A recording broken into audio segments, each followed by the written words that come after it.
All right, this is going to be a different video. Not different. You're still going to get the list and all that, but you're going to see me change outfits because I had some technical difficulties and I screwed up my list and did some other things. So you're going to see me switch outfits at least once or twice in this video. But nonetheless, you're going to get my list. If you're brand new to the show, brand new to the channel, do me a favor and hit that button, subscribe to it. I'm trying to get to 70,000. We were trying to get to there by the end of the year. Hey, it didn't happen. But we're almost at 63. So help us get there. Leave a comment. Comments help tremendously. Saw something yesterday. We put out a list. Said, hey, way more people are engaging with this video. And it's helping you reach. So it helps tremendously. Maybe you didn't know that. Now you do. So comment. Help us out. Okay. So I did a top 10. Well, first of all, I did a best movies list with John Roca and Dan Merle. We did the best of movies and TV in a full 2-hour spectacular. And then I did my best movies, which came out earlier today. The best movies, the top 10 movies of 2022. So I'm going to do my top 10 TV shows of 2022. Now, this is all the stuff that I enjoyed, all the stuff that I liked. And I know there's some stuff that I missed that I didn't see. I know everybody tells me that I would love Better Call Saul. Breaking Bad is one of my favorite shows of all time. I just have not had a chance to get into it yet. I will. Trust me, I will. I really want to see it, and I hear just nothing but amazing things about it. So it's not going to be on my list because I haven't seen it. But understand that I want to see it. Anyway, so here is the top 10 best TV shows of 2022, in my humble opinion. All right. Coming in at number 10, it's going to be The Old Man. This stars Jeff Bridges. It is directed by John Watts, the first 2 episodes. And it had if Jack Bauer was, in his late 70s, what would he be up to? Or mid 70s, whatever. What would he be up to and how it would all played out? And it kind of reminds me of this. And I think Jack Bauer sometimes had too many episodes, but I get it, 24. This had the reason why, from what I believe and what I've read, it's only 7 episodes and it ends abruptly. And that's because during filming, they had found out about Jeff Bridges, his health problems. And I think since he is getting better, I believe so. I don't want to speak out of turn here, but this is everything that I have read. And it just plays. Amy Brenneman is also in this. She has I thought at first a similar role to what she had in Heat, and it is for a split second, but it kind of turns it on its head a little bit. But it is violent. It is well written. It is well acted. John Lithgow, obviously, really, really good. Woman who plays Jeff Bridges' daughter, who was in Arrested Development, is also a big standout in the show also. But had it had more episodes, it probably would have rose higher because I was raving about it, but it just feels like it wasn't a completed show. It was, and for those reasons that I told you, it was going somewhere in the adventure, and by the time it ended, you're like, whoa, where are we going? What's happening? What's happening? And hearing that news, it made a lot more sense. It's also why I'm way more forgiving on it, because it's well, what could they have done? I understand it. You can find that on Hulu, FX, and it's really a great show. So for me, again, Old Man coming in at number 10. So then we throw to number 9, and that's going to be Tulsa King. Talking about another crafty old vet coming back and doing his craft again, and that's Stallone in the Tulsa King. Now, when they announced Samaritan and that movie coming out on Amazon, that film, I was like, oh, this is going to be a good one. And it was all right. It wasn't great. But I loved seeing Stallone doing some different type of things, and it was fine, Samaritan. But Tulsa King, working with Sheridan, holy crap. This is the perfect, again, movie star selling TV shows. This is the perfect role for Stallone. There are only a couple of gripes I have with this show sometimes, because it can get really serious, which I love, and there's some stuff that sometimes it feels like The Sopranos, and sometimes it feels like a good balance, get shorty, but there's a couple times, not too many, but there's a few times that there's this big fight that happens at one point with baseball bats, and it just doesn't feel like it's in the same show. It feels almost cartoony, and I don't really feel like anybody's really getting hurt or could get hurt from that. But then there's other scenes where you're like, whoa, this is Stallone at his best. I think we could see a Stallone Emmy nomination for this role. He's so good in it as this he was capo in the mob in New York, and he didn't rat on anybody. He spent a lot of time in the clink, and he gets out, and he's coming back to get some, to get some scraps. He wants a piece, not ratting. And they go, we're going to give you a piece. You're going to take over Tulsa. He's like, Tulsa? What is Tulsa? And hence Tulsa King. And there's a lot that goes down in this show. I'm a big fan of it. And also, Tyler Sheridan is just, I call Andrew Freed my buddy Midas. So is Tyler Sheridan. Unbelievable. All right, so coming in at number 8 is Cobra Kai Season 5. 5 seasons. 5 seasons of Cobra Kai. And if you're brand new to the channel, maybe you don't know, but I love this show. I've loved this show since the beginning, since it debuted. I've had an opportunity to talk to the cast. I've had an opportunity to talk to the creators. This show just does it for me, man. And I'll be completely honest, I didn't know what to expect going into Season 5, because like, how long can they go? Well, the question is, they can definitely go 5 seasons, because it was intriguing, it was great, and what they also did, which was so tremendous, was what they did with the character of Terry Silver, played by the great Thomas Ian Griffith, made a triumphant return to this role.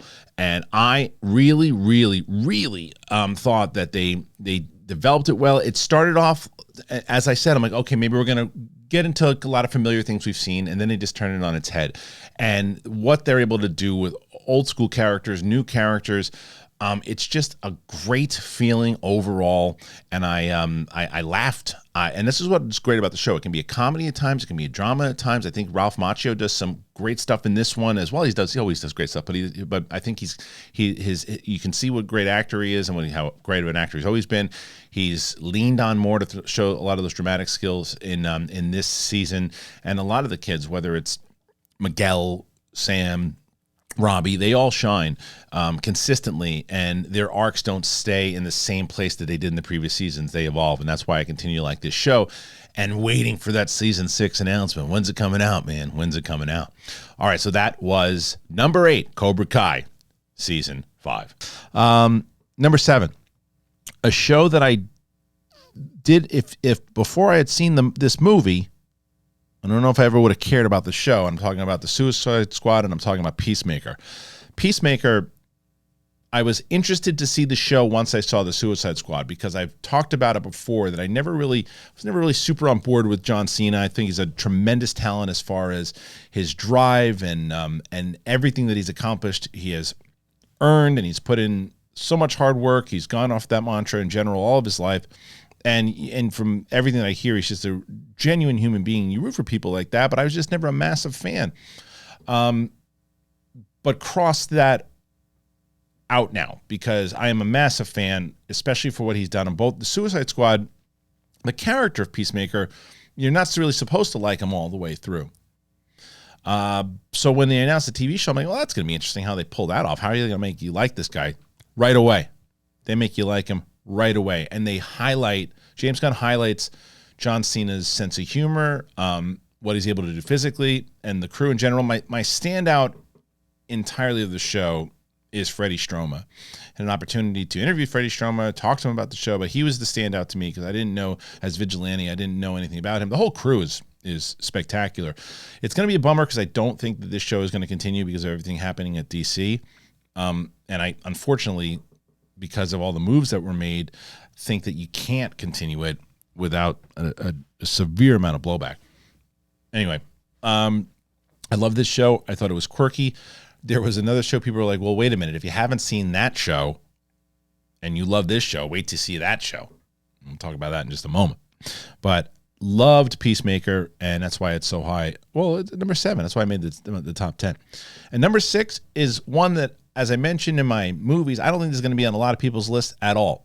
What I have noticed is that when I recommended it, people have been checking out, and I haven't got a lot of, I didn't really like that, man. I think you were wrong. I've got a lot of, you were right, and that's The Offer. And The Offer is about the making of The Godfather. Now, there's a lot of, I'm not the big, everything needs to be historically accurate all the time. It's like, does it work for the show? And if there's some things that are historically accurate, great. If not, just as good. Is it a good show? And it is a good show. Miles Teller, Juno Temple, Dan Fogler, Matthew Good is so good as Robert Evans. I mean, so everybody is good in this show, but it's just the story of how The Godfather was made and the things that had to happen and some of the real things that happened inside of it and the struggle that it took to make the movie, the struggle with the fact that a lot of Italian Americans did not want this movie made at all because of the way that they believed it was going to be depicted, how Francis Ford Coppola came about to make it, how Mario Puzo, ranked by Patrick Gallo, by the way. I loved this show. I thought it was such an underrated show. Not enough people are talking about this show. Like frickin' Makuga, 3 months later, says, "Oh, how come nobody told me about the offer?" I'm like, well, clearly you muted my tweets because otherwise, how could you not see that I was raving about this show for months? So it is a phenomenal, phenomenal show, and I think everybody should check it out. So that's number 6. Number 5, I just mentioned the show that people said I should check out if I loved Peacemaker, and that's The Boys. The Boys Season 3. Now, this was a tougher one for me to rank because I watched The Boys Season 1, 2, and 3 like in unison within the course of however long it took me. I don't know, a month or so to watch the whole thing. And I had been wanting to watch it for a long time. I had started an episode years ago when the first season came out, and I loved it, but I was like, I got to get back to it. Never did, finally did. And watched season 1 and just fell in love with it. I loved season 2. A lot of people didn't love season 2. And then people started raving about 3, and I thought 3 was really, really good. Really good. And plays it. And when you watch a show like this in as really one long season as opposed to 3 seasons, because a lot of people, if you were watching the show from the beginning, you watched week to week and then you waited in between, as I am now waiting for season 4. But I didn't have to wait for any seasons, and I watched it. So it all played into like one big season. But I thought The Boys Season 3 was very entertaining. It was a great arc to what they had done so far, a great follow-up to what they did in Season 2. There's some really bizarre stuff. I thought Jensen Ackles was awesome as Soldier Boy. And then, Anthony Starr, to me, there's so many great performances. Carl Urban's, Quaid, so many people they're in this show. Mother's Milk, everybody, there's so many people that are just so great in this show. But to me, Anthony Starr is the one continuously that I think is Homelander that just stands out as a megastar, and I hope that he does more. And I'm surprised that he hasn't done more, at least been announced to do more, whether it is something in a big IP, whether it is a DC movie, Star Wars movie, Marvel movie, something else entirely, his own Netflix movie. I don't know how much he's tied into it, but this show, the satire that it is, how graphic it can be, how clever it is, how funny it is. Love The Boys, and certainly loved The Boys Season 3. Now, number 4, I would have never in a million years imagined that this would rank higher than any of those other shows, because I saw a little bit of it, said, I don't know, I'll get back to it eventually. And then I watched the first 15 minutes and said, I don't know, this is not for me. And that's Severance. Boy, was this show for me. This show was incredible. Ben Stiller does a great job not only producing this show, directing a handful of episodes. Adam Scott is the lead of the show, and it is just it's science fiction, but it has a Lost feel to it. Patricia Arquette is also just dynamic. Her dynamic with Adam Scott is fantastic. You have got I think I mentioned Christopher Walken, Turturro. Again, there's so many different performances, but it's the journey that it takes you. And this is why I love some of these shows so much, the streaming shows, as you compare them, and why I think TV has gotten so much better. Because they don't have to push to 22 episodes the way that network television used to have to do. And in order to really to get the sponsors, to do all that, to pay for it all, and they had to and the writers just had to stretch it out. And you can make 7 episodes, 8 episodes, 9 episodes, whatever it was. It's going to take us 9 hours to tell this full story. It's going to take us 6 episodes to tell this whole story. Whatever it might be, you have that ability in streaming. And I think that's why Severance really delivers, because it tells such a great story. And Roxy Stryer had been recommending this show forever, and I finally watched it, and so has Mark Ellis. But she had said, this season finale is just going to keep you on your toes, and she was 100% correct. The season finale was so good. I was just sitting there on the edge of my couch going, oh, yeah, I understand why you had to end, but why did you have to end? And it was one of those moments that got me and got me and got me. The music is really well done, and it's just this adventure of how they're going to do it, and then eventually, how do they go from the end to season 2? How do you do that? So it was a great idea that they really executed well. So I'm very excited for season 2, and that's my number 4 is Severance. So then number 3, what's number 3 then? Stranger Things season 4. Now both of those parts, the whole entire series came out this year, and they had released them all. And I still think that the Netflix, binge model now is so outdated, and I think Stranger Things could have really benefited from week to week, even more so because it was such a fantastic season. Such a fantastic season. Guys know the cast, and they have the character of Vecna, which I think has just become one of the biggest sci-fi villains in a long time, and in the way that they did it and the way that it kind of played. And I like the idea that the second half was essentially a 2.5-hour movie. You could take breaks, you could watch it all the way through. It continued over, and what I really liked about it was that the Duffer Brothers had said this is going to be more horror based than in the past, where the first season was very much like kind of 80s Goonies feel. This is more horror based, Nightmare on Elm Street type, and it's exactly what it was. But it's also with the characters. I like the idea, and I talked about this on the Big Thing episode with Dan, Merle, and Roca. I like that they spread the characters out. Dan made a good point that they had done this before in other seasons of the show, but I like that they spread the characters out, and then they gave them the Empire Strikes Back moment when they finally kind of came back and were all together again. But there's the character of Eddie just stood out. There's so many great standouts and so many great moments, and I think to me the 4th season just by a little surpasses the first season, just by a little. I know not everybody's going to agree with that, but just by a little. And then if you told me tomorrow that I was going to say that the first season surpasses the 4th just by a little, same.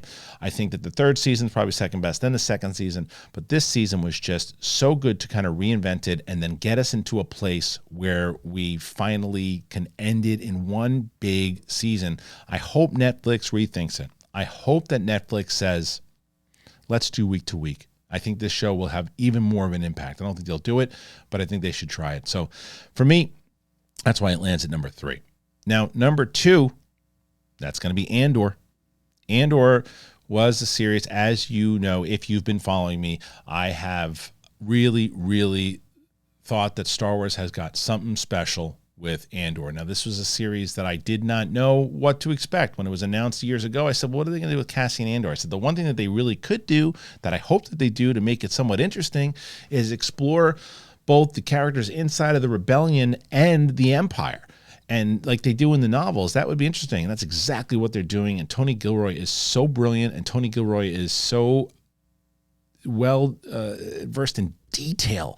And I had the opportunity to have Diego Luna in studio, and we had a long conversation about it, and he said just that, the detail that Tony Gilroy has, the idea and how much time it takes, the real location, the arcs, the 1, 2, 3 punch of having those arcs throughout it, the great performances from Diego Luna, Adria Arjona, Stellan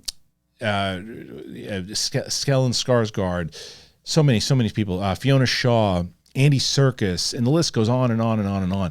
But now I've mentioned this also too. I do think that it is the best written Star Wars show since Empire Strikes Back. There's no doubt Star Wars material since Empire Strikes Back. And I'm still a Mandalorian guy, because Mandalorian to me scratches all of the big Star Wars itches.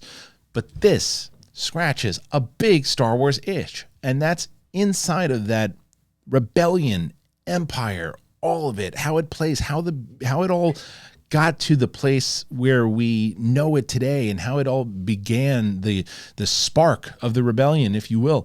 So Diego Luna, rightfully so, nominated for a few different awards, and I'm so excited that this show is getting recognition. What's so funny is when people are like, oh, the ratings aren't that good.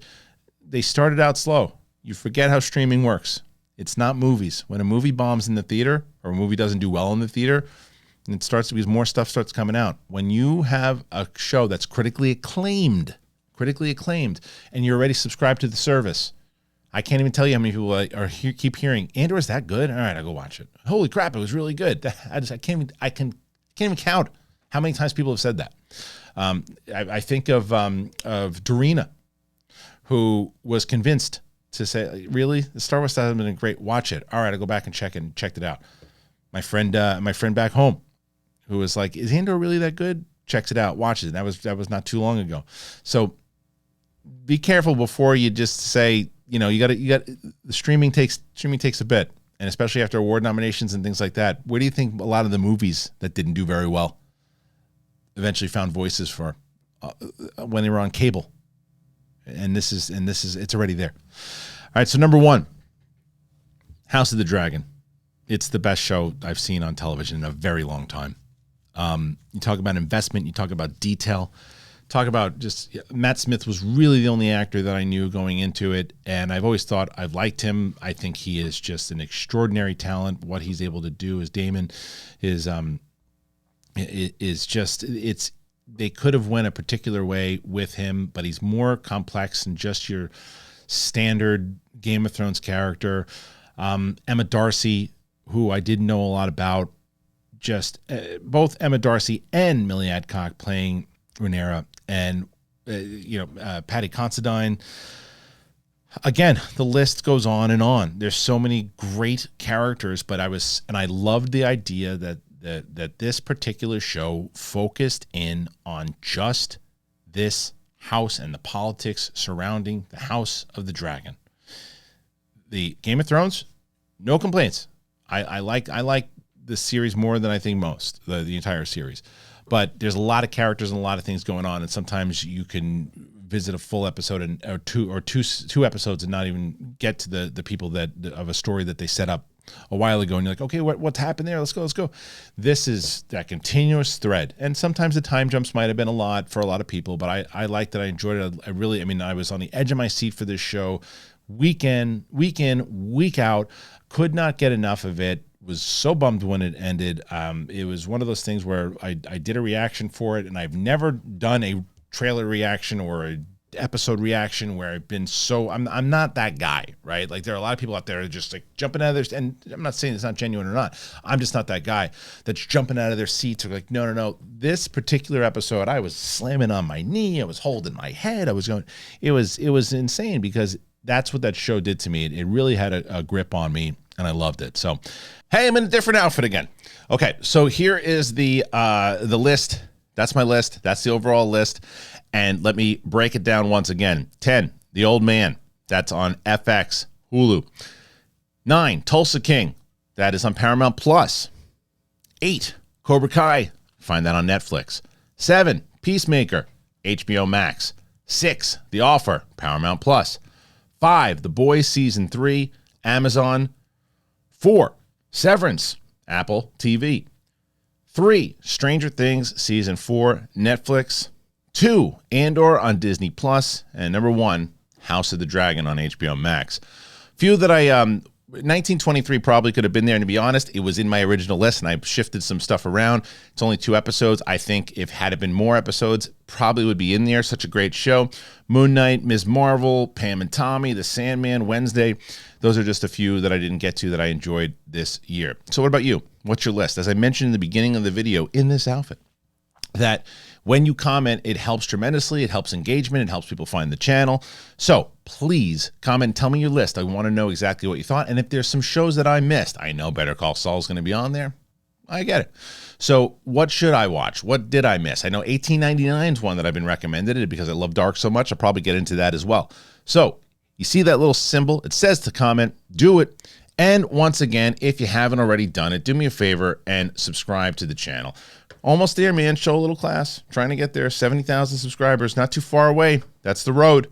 So thank you guys for joining us. Really appreciate you. That's the top 10. That's the best. I hope you liked both my outfits. Peace.